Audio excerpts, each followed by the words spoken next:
fac cu roaba asta? Asta simbolizează, normal, e un obiect. Nu-i nici roabă, nici cărucior, e ceva care nu am apă aici și trebuie să aduc apă ca să mă alimentez cu ea.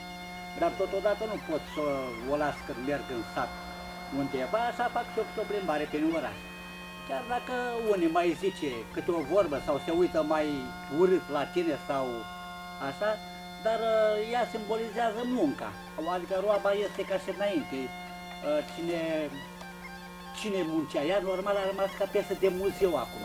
Noi trebuie la roabă ca să o arătăm că cu ea ne-am construit țara, cu ea ne-am făcut mare, cu ea, știți? Acum nu mai se lucrează cu roaba, se lucrează cu diferite materiale, cu diferite obiecte din străinătate sau noi, automate, e altceva, știți?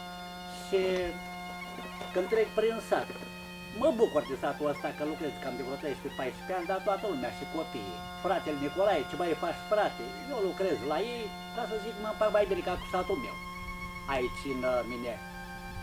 Iar când am de muncă, muncesc la tăia lemne, la ce mă cheamă oamenii ca să muncesc la ei, iar când nu este, fac și eu câte o plimbare până în Tulcea și înapoi și am trece timp.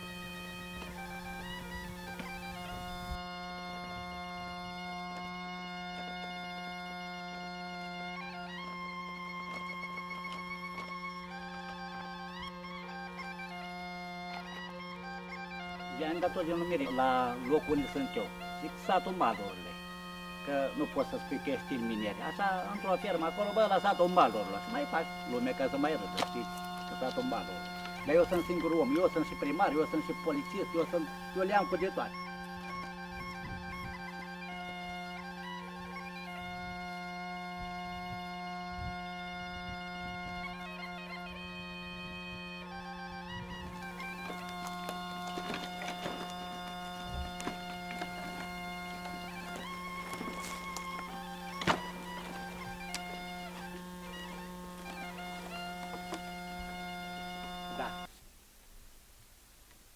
Dar a fost o întâmplare cu ea, că am găsit niște navete și nu aveam roabă de unde să procur. Și o roată dintr-o parte, o navetă dintr-o parte, din câteva bețe de aici din livadă am făcut o roabă. Și am văzut că merge când aduc apă. Dar totodată când o umpleam și eu cu mere sau pere și mai duceam la câte cineva așa din ele, se vedea. Și zic, ia bă, am găsit un capac de geamantan. Pun și eu un capac, zic, toată lumea e acoperită. Ăla descoperită de gunoainea. Și am acoperit-o, dar totodată m-am mai gândit, lovindu-mă de una de alta, zic, ia să scriu și eu, mă zic, pe ea, alo. Știți? Și zic să scriu alo, www. Nu știu ce înseamnă ăsta, dar totodată atrag atenția la unii care sunt, zis, ciripitori, nu informatori, că cine e informat sunt niște oameni, dar cine sunt turnători, asta reprezintă pentru turnători. Zic, înseamnă alo, când am zis alo, V, un om, v-ați urcat în capul unor oameni, turnătorilor, nu vă mai poate controla nici oamenii mari ai statului. Știți, cu minciunile voastre și cu tot ceea ce faceți voi, aproape că v-ați urcat în capul unui om. Deci aia înseamnă omul ăla acolo, știți? Sau totodată mai are și mai multe înțelesuri un cuvânt. Adică și eu sunt tot un om și totodată dacă am roaba asta e posibilitatea pe care o am. N-am invidii pe altul care poate să aibă și avion. Eu atât am, cu asta merg. Și sunt chiar și oameni mari care mă admiră. Bă, asta este, cum să spun, mijlocul lui de transport, cu asta merge. Și îi felicit și îi admir pe astea. Dar ăștia sunt puțini oameni, dar ăștia sunt oameni inteligenți. Oameni rodați cu viața, oameni cu școala vieții, ăștia sunt oameni. Sau chiar din rândul mai micilor, nu toată lumea e rea. Dar mai găsești din ăștia care îți mai bagă câte un băț în roate, care mai crede că ai vrea să faci ceva contra lor. Este vorba de ținută, poate că și la mulți li se pare cam fisticheu sau știu eu cum să zic. Dar eu mă îmbrac și în femeie, mă îmbrac în toate costumațiile, pentru că dacă nici toată lumea nu e ca mine, nici eu nu pot să fiu ca toată lumea. Adică lumea are un servici, are o viață, are o casă, are o masă, trebuie să se comporte la rând cu lumea. Iar eu dacă sunt așa cum sunt aici, de trebuie să mă comport și eu după posibilitățile mele. Nu putem să fim toți la fel. Și nici nu-mi pare rău, de exemplu, dacă unul e mai bogat ca mine sau unul are mai mult ca mine. Îl admir și el și fericit. Dar și mie, dacă îmi place așa cum merg eu, sunt mulți care mă admiră, adică cu o pălărie mai altfel, cu una mai altfel, mai fac lumea ca să mai și râdă. ca să spun într-un cuvânt, că la ora actuală lumea pe unde mergi supărată, tristă și nu știu ce, așa îl mai vede pe câte unul, mai nu știu cum, și mai uită de cazuri, de supărări și i-a trecut timpul, știți? Și de asta am vrut să zic că mie îmi place și sunt mulți care țin la mine, adică în felul cum mă comport eu așa, dar eu nu o fac cu invidie către oameni, eu o fac pentru om. Dar iar aici, când vin, pot să vă spun că cel mai fericit sunt în liniște, în libertate, n-au decât o pasăre sau ceva și nu mai vezi om, că întotdeauna când ești puțin mai înjosit ca altul, e stresat, te simți ne la locul tău. Așa dacă e singur și bă, zic că nu mai e nimic ca mine, nu mai văd, că altul mănâncă mai bine, că altul poartă mai bine, că altul are mai mult ca mine. Deci nu mai vezi nimic și totuși ești tu fericit. Știți? Asta am vrut să vă spun despre posibilitatea de aici. Cu mâncarea nu pot să zic că am mâncat și mănânc la oameni, sunt oameni care te servește cu o mâncare care n-am mâncat, să zic eu, în viața mea, în alte părți. Îți dă mâncare, te omenește, te estimează, mă bucur de treaba asta. Iar când nu am de muncă, mă asigur și eu, cum mă lai cu o făină, cu ce este acolo și să zic, azi nu muncesc. Mergi, o mămăligă și taci din gură. Mulțumește-te că de mulțumitorul ia Dumnezeu darul. Știți? Și asta am vrut, vă zic și despre problemele astea cu viața de aici. Iar casa tot la fel, m-a mai plouat în ea, dar mai găsesc eu câte o bucată de celofan, o mai acoperă, o mai cărpesc pe acolo și câteodată iese ca un fel de barometru. Când plouă afară, eu chiar dacă nu ies afară știu cam după cantitatea de apă cât a plouat. Știți, totodată, cum să spun, fac niște experimente. Am făcut ca un fel de gard din crengile astea, ăsta m-a arătat la orice trecător care trece pe aici, mă, ce zice, aici locuiește cineva. Am pus și eu câte o cămașă, câte o cărpă pe aici, ca semne că locuiește cineva, n-are nicio valoare, dar când vine și vede, să-ți dea seama că stă cineva. Și are și el. Deci asta s-ar numi curtea lui, ca și într-o curte de om. Când te duci, bă, de ce mi-ai sărit gardul? Mi-ai intrat la mine, știți? Asta am delimitat și eu, zic, ca acel străin care vine să cunoască că stă cineva aici. Abetele astea, normal, nu era un pom sau ceva aproape pe împrejur și eu le-am mai înălțat și găsind cârpile astea sau culorile astea roșii-albastre, că n-a fost cu galben, zic, ia să le pun și eu aici, mă, că și așa am văzut că alții prin casele lor, prin curțile lor au tricolorul și zic, să-l pun și eu aici în mijlocul câmpului, zic că reprezint și eu, că și eu sunt patriot ca ei. Dacă ei zice că sunt patriot, arăt că și eu sunt patriot în mijlocul câmpului. Și eu sunt la țară, la neam, la popor și la pământul românesc. Cu scopul ăsta l-am pus. Nu este frumos, dar reprezintă țara, adică reprezintă culoarele noastre. Eu sunt primarul, totodată eu sunt, cum să spun, toată conducerea acestui sat în malurile eu reprezint. Așa că, deci trebuie să am și ceva culoare ale țării. Nu e nevoie neapărat ca să poți la brut pistoale sau feciori de împărat. Poți să fii modest și simplu și cu mâinile chiar goare, dar să ai o pregătire de cea mai mare valoare. Sau arma tremură în mâini, ca arcuș la vioară. Cine o poate stăpâni nu are muncă ușoară. Cu puteri de concentrare în poziții diferite este o artă prea frumoasă. Cine o practică o simte. Bunișoara?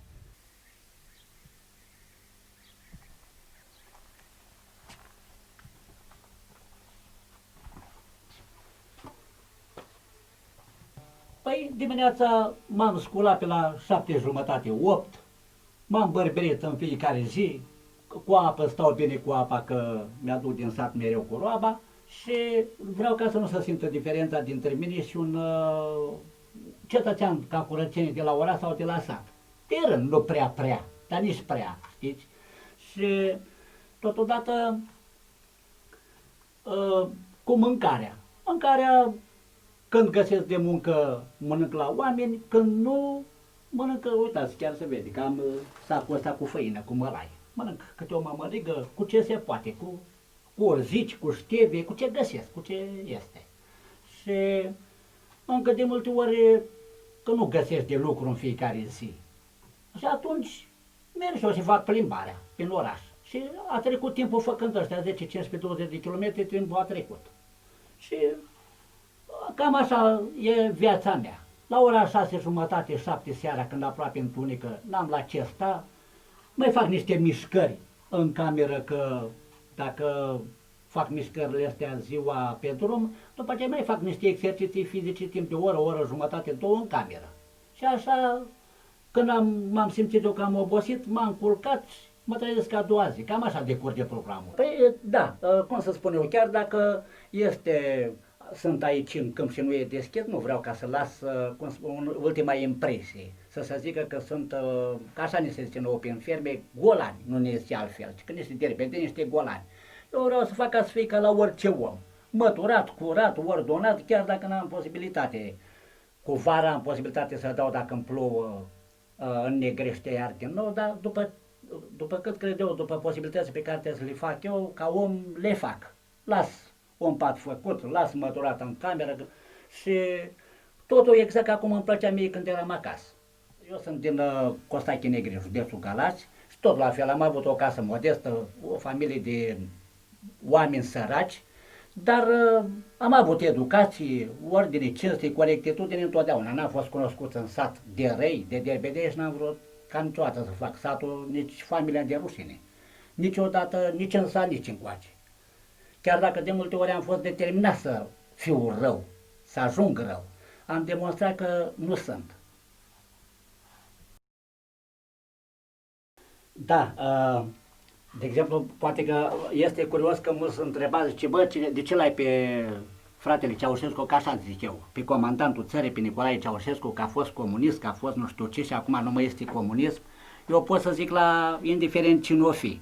Toți am fost comuniști în țară și am impresia că niciunul din țara asta nu l-a vrut de rău sau n-a vorbit vreodată de rău de el. Pentru că noi nu depindem încă în țara noastră de noi, depindem de alte țări, de alte state. Și dacă alții s-au lăsat rușii că ei au inventat comunismul și l-au refuzat, poate că și noi s-ar putea tot la fel am făcut ca cum a făcut și alții. Dar noi, în primul rând, tot comuniști suntem în sufletele noastre și nu comandă țara copii de 12 sau de 14-15 ani. Tot oamenii mari care au fost comuniști, tot ăștia sunt oameni inteligenți, oameni învățați, oameni cu carte și țara este deocamdată pe mâinile lor. Și va fi, cred că, mult timp. Nu trebuie să am lacăt aici, pentru că cine trece pe aici, dacă vede că e un lacăt bun, el atunci intră. Dar dacă vede că e ușa mai deschisă și nu știu ce este, bă, nici n-am ce lua. Aici n-am vrut ca să fac fum în cameră și totodată este și cald și asta mi-a rămas șopronul ăsta cu un fel de bucătărie. Și atunci cu crengi care sunt uscături în livadă, am căzănelele astea aici pentru apă caldă de spălat, pentru o mămăligă, pentru o mâncare și aici mi-a lăsat și eu o oală, ceva pe afară ca să zic tot la fel, să se cunoască, bă, cineva face mâncare, cineva este pe aici. Și mă simt bine, într-un cuvânt de unul singur, stau pe alea la adăpost, mi-am făcut mâncarea, fac mișcarea, fac tot și trece timpul fără să observ. Ca să spun într-un cuvânt, mă simt chiar fericit, așa cum sunt. Nu pot să zic că mă simt rău sau am ceva pe inimă, să zic că aș dori să fiu ca altul. Fiecare cu norocul lui, cu posibilitățile lui, cu viața lui, că nu există, dacă stai să te gândești, om fericit. Fiecare are cu ceva mai mult ca mine, dar are și el o lipsă în alt domeniu. Și nu există om fericit. Ca să zică, bă, eu sunt fericit și nu mai e nimic ca mine. Florile, m-am gândit și eu că nici un vehicul sau nici un căruciu sau ceva nu există cu flori pe el. Și ca să faci ceva nou, ca să se vadă ceva nou, am pus și eu, că are colțurile astea și am pus apă. Și am pus câte o floare. Astea reprezintă normal și florile țării. Florile de orice culoare, că eu n-am posibilitatea să iau alte flori. Reprezintă când treci printre lume și florile țării, adică muncitorii, cei care muncesc, că roaba simbolizează munca. Și astea sunt florile țării, de diferite culori. Și parcă altfel se înveselește un om când trece și vede undeva pe o roabă și din curiozitate, bă, că era o roabă și cu niște flori frumoase și totodată neofilite, că am apă puțină astea aici. Și totodată și pe mine mă sprijină moral. Mergând eu prin oraș, mergând pe nu știu ce toată, și eu sunt sprijinit moral de ele. Trebuie să, tot ceea ce vezi, tu singur să cauți, că fericirea tot trebuie să o cauți. Ea nu vine din nici într-o parte. Dar ce-ți place ție, tu să fii cu ochiul acolo. Și tu cu asta rămâi magazinat.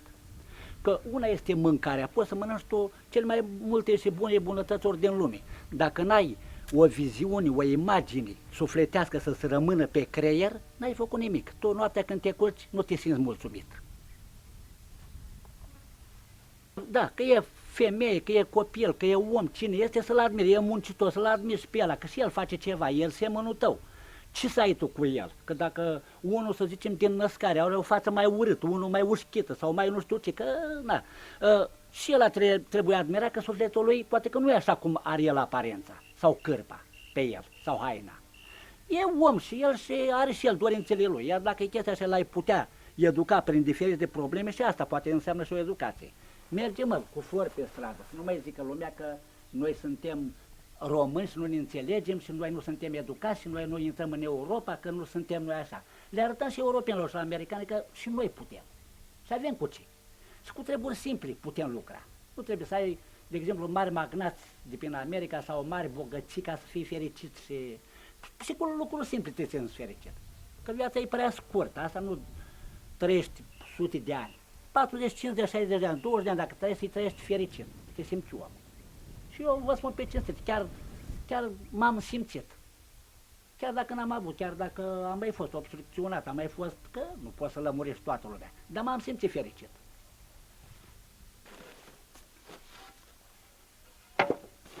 Mari cărturași și învățați, istoria va da dreptate. Aceste țări din răsărit n-au atacat, sunt atacate.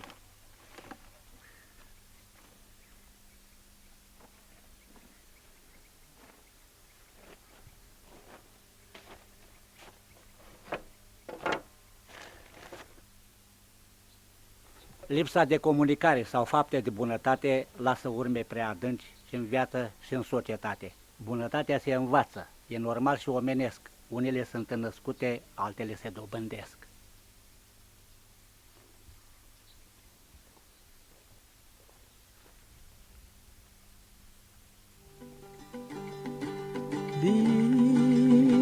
Dimineața când mă scolesc, întâi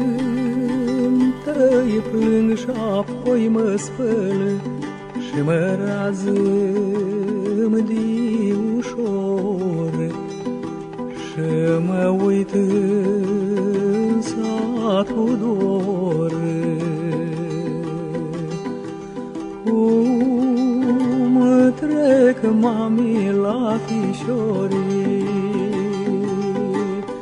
și surori la frățiorii, dar la mine n-are șini, că sunt străin pe lume.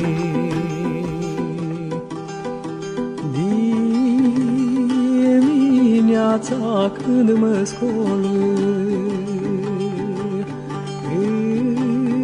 întâi plâng și apoi mă spăl și mă razâm de ușor și mă uit în satul dor.